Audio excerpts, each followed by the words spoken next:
You know, from, you know, you coming up through playing, you know, basketball through middle school, high school, college, you know, professionally overseas. So, you know, it's a lot of players in Mississippi right now that want to be at the level of what you were when you were in Mississippi, and coming Right. through high school. And, you know, some have. And it's just like, you know, what advice would you give to players, like, you know, if you could have, or whether if it was then or now, like to the Devin Bookers, the Malik Newmans, the Robert Wooders, the, you know, the DJ Jeffries, you know, even Deshaun Ruffin, you know what I mean? Like, what advice would you give to these players coming that have come through or that are coming through? Um. Well, the advice I would give them, man. I mean,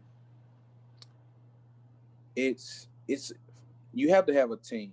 Mhm. You have to have a team of people that are all geared towards the same goal.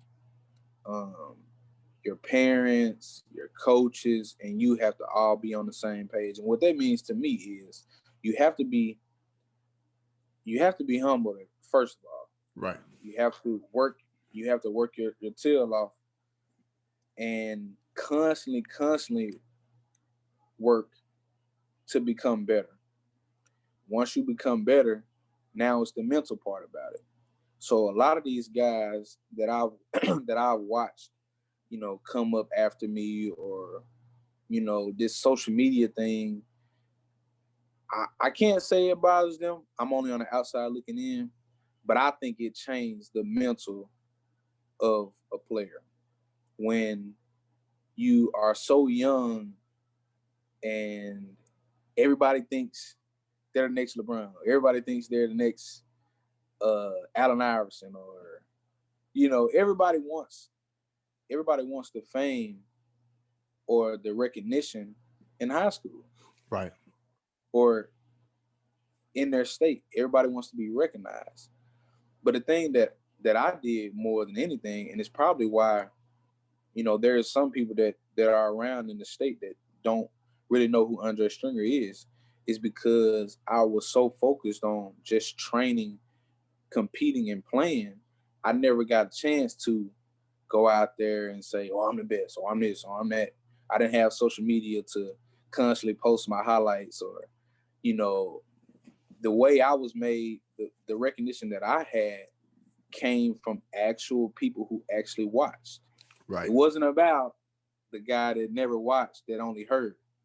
It was through the people that really watched and that really knew the game. Exactly. Nowadays, kids get things misunderstood. They make 2 or 3 shots here and there. They done had a great game. Or they scored 15 or 20 this game. They had a great game, but then they score 10 The the next next game. game, the next Right. game, the next game. Right. But it's distracting to them when their parents don't push them beyond that. Right. But it's kind of a catch 2020 because I had a brother who did everything that I did. So my parents weren't impressed with what I was doing. So, I can't put a kid in my situation, but I was score 35 and I'll come home and do homework and go to sleep Right. because it's not nothing that's so eye catching.